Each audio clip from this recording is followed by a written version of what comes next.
নমস্কার বন্ধুরা, সবাই কেমন আছেন? আমার রান্নাঘর ব্লগে সবাইকে স্বাগতম। এখন আপনারা কি করছেন? আমি সন্ধ্যায় আজকে একটা নাস্তা বানাবো, যার নাম চিকেন রোল। বাচ্চারা বড্ড ভালোবাসে খেতে চিকেন এগ রোল। চলুন কি দিয়ে বানাই। পরিমাণ মতো চিকেন নিয়েছি।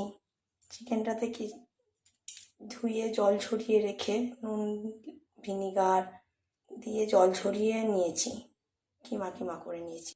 চলুন বানাই চিকেন এগ রোলটা। প্রথমে কড়াই সাদা তেল দিয়ে চিকেনটা ফ্রাই করবো, তো তাই কিছুটা পরিমাণ তেল নিচ্ছি। অল্প করে চিনি দিয়ে দেবো। চিনিটা একটু লাল লাল হয়ে গেলে জন্য পেঁয়াজটা দিয়ে ভেজে নেবো লাল লাল করে। হালকা লাল লাল করে ভাজা হয়ে আসছে। কিছুটা আদা, কিছুটা রসুনের পেস্ট দেবো। কিছুটা আদা রসুনের পেস্ট দিয়ে দিয়েছি, দিয়ে হালকা করে নাড়াচাড়া করবো।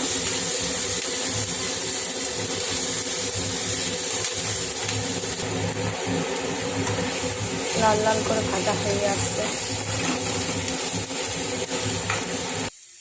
লাল লাল করে ভাজা হয়ে গেছে। এবার চিকেনটা দিয়ে দেবো। কিছুটা পরিমাণ চিকেনটা দিয়ে দিলাম। এর মধ্যে নুন ভিনিগার মাখিয়ে রেখেছিলাম। চিকেনটা সফট হবে, বাচ্চাদের মুখে শক্ত লাগবে না। এবার দেবো লাল মরিচ, লাল লঙ্কার গুঁড়ো ঝালবিহীন, যাতে বাচ্চাদের না ঝাল লাগে।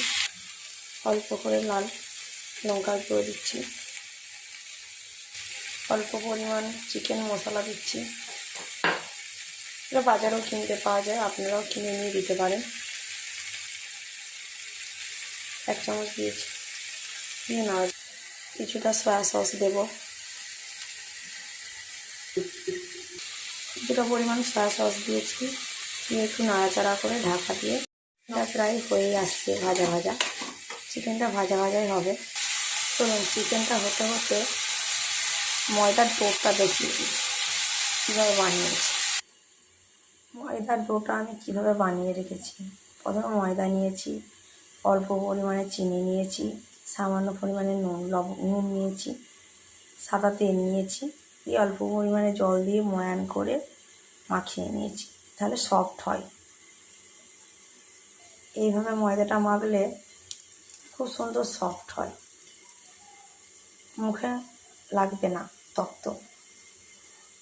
চলুন লেচি কেটে বেলে নিই। চলুন চিকেনটা ভাজা ভাজা হয়ে গেছে। এভাবে ভাজা ভাজা হবে চিকেনটা, আপনারা এইভাবেই বানাবেন।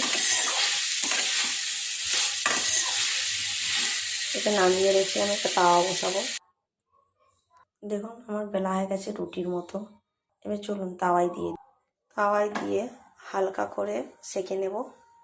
যেহেতু আমাদের egg roll chicken egg roll, তার জন্য একটা এগ নিয়েছি।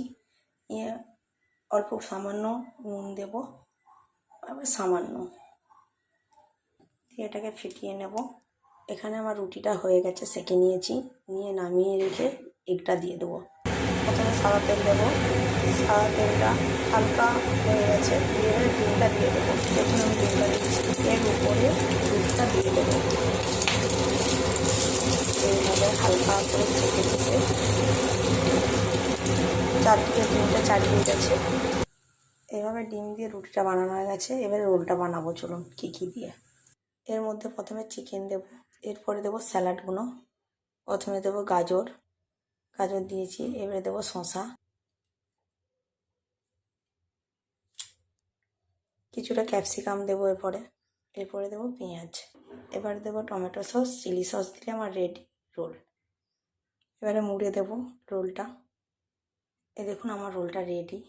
এইভাবে আপনারাও বানাতে পারেন, আপনারাও বানিয়ে খেতে পারেন। ভালো হলে কমেন্টে জানাবেন কেমন হয়েছে। Tata, bye bye.